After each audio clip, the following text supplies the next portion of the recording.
ఇది ఒక మరణ చక్రం. జీవితంలో బద్ధకంగా ఉన్న ప్రతి ఒక్కరిని దీని లోపల పరిగెత్తేలా బలవంతం చేసేవారు. అందుకే దీనిని బద్ధకస్తుల నరకం అని పిలిచేవారు.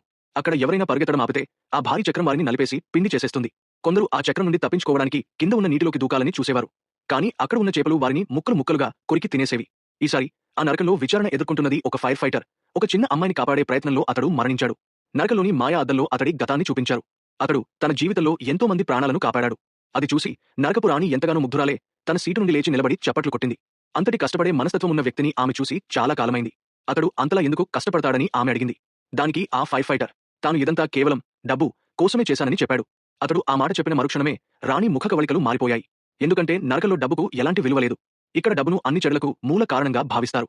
దాంతో ఆగ్రహించిన నరకపు రాణి శిక్షగా ఆ మిషన్ను స్టార్ట్ చేయమని తన సేవకుడిని ఆదేశించింది. వారు కూర్చున్న ఆ తెప్ప మెల్లగా జలపాతం వైపు కొట్టుకుపోవడం ప్రారంభించింది. ఆ ఫైర్ ఫైటర్ వెనక్కి తిరిగి చూసేసరికి అక్కడ భయంకరమైన లోయ కనిపించింది. అంతలోనే నరకపు సేవకుడు అకస్మాత్తుగా దూకి ఆ తెప్పను గట్టిగా పట్టుకున్నాడు.